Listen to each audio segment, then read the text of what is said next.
Табиатты ойготуп, жаратылышка жан киргизген жаз мезгилин утурлай, республикабыздагы Кыргызстан аялдар конгрессинин Кыргызстан айымдары энциклопедиясы жарыкка чыкты.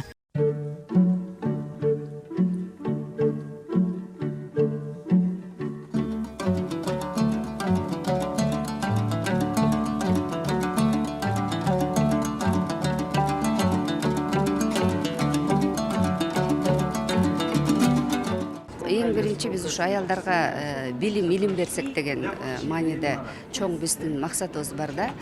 Сиз билесиз, бизде окуу борбору бар. Окуу борборунда ар кандай тармактар боюнча окууларды өткөрөбүз. Ал жерде биздин Кыргызстан аялдар конгрессинин тренерлери бизнес пландаштыруу, компьютерди үйрөтүү, чечендик үйрөтүү, ар кандай веб дизайнды кантип түзүү, ушундай көп сабактарды өтөт да. Акысыз курстар, аялдар ушуга аябай аракет кылып келип атышат. Анан экинчи биздин эң биринчи максатыбыз бул жумуш ордун камсыздоо. Албетте ушу айымдардын арасында мыктылары бар. Ошол мыктыларга биз атайын өзүбүздүн сыйлыктарыбызды тапшырабыз биринчиден. Экинчиден эң баягы тарыхта өзүнүн орду бар, бул Кыргызстан айымдары аттуу энциклопедияны чыгарып атабыз. Кыргызстандын айымдары энциклопедиясы азыр дүйнө жүзүн багындырды десек болот. Иш чаранын алкагында айымдарга жылдын мыкты айымы медали, ардак грамоталар жана Кыргызстан айымдары энциклопедиялары тапшырылды. Кеченин башкы каармандары калкыбызга ак эмгеги менен ата журтка ак бейилден кызмат кылган. Кыйчалыш заманга карабай эр азаматтардан калышпай өздөрүнүн тунук акылы, зиректиги, эр жүрөктүүлүгү, ажайып сулуулугу, талыкпаган таланттары менен тамшандырган аял заты.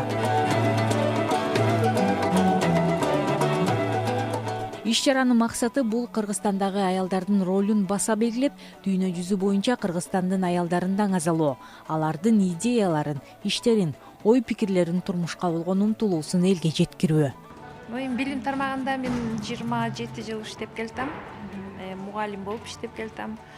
Ошо юристтерди даярдап, канча жылдан бери, канча бизден азыр көп атактуу кишилерди окуткам. Негизи Кыргызстандын аялдарына бүт баарына ден соолук, анан күч кубат кабыл этелем.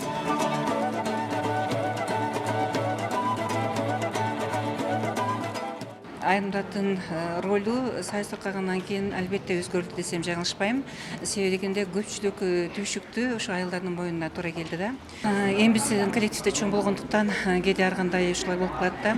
Себеби мен жаштардын ар бирибиз өчпөсөм дагы коллектив менен ар бир кыздын ичинде ошолордун арасында кандай көйгөй бар мен сезем, туям. Ошон үчүн баягы чогулуш болуп сүйлөгөндө мен албетте айтып кетем да, көбүнчө мындай деп айтам да, ар бир адамдын ою таза болуш керек. Эгерде ою таза болсо, адамдын тили таза болот. Тили таза болсо, дили таза болот.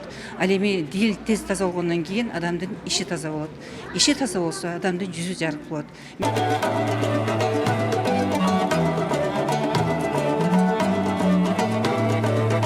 Мен 9 балам бар, шүгүр, Кудайдын көрсөткөнүнө. Чакырган экен, келдим азыр. Агуз айында келип өрнөктүү эне деген медалды алып кеткем. Анан азыр эми китебин алам. 64 жаштагы Уулжан Райымбекова саламаттык сактоо тармагында 41 жыл эмгектенген. Бүгүн ага жылдын мыкты айымы төш белгиси жана Кыргызстан айымдары энциклопедиясы тапшырылды. Мындай сыйлыктардын тапшырылышы Уулжан айымга дейм күч берет. Мен аял катары ал жумуштан өзүмө эң мыкты биринчи жакшы, көрүнүктүү өрнөк таптым. Өрнөктүү эне болдум. Балдарды кошо тарбияладым. Жумушумдан жакшы иштерди, жакшы акылдарды, жакшы энелик мээримди таптым. Жана элибизге болгон мээримди таптым. Эл үчүн кызмат кылууга, элдин ден соолугун чыңдоого аракет кылган жакшы өзүмө керектүү сабактарды алдым десем болот. Кудайга шүгүр, эмгегимди жер жеген жок. Эң жакшы сый, эң жакшы жышан, эң жакшы күндөрдү ушу сыйлоо, адам бирин бири сыйлоо бул эң бактылуу күндөрдүн бири деп ойлоймун.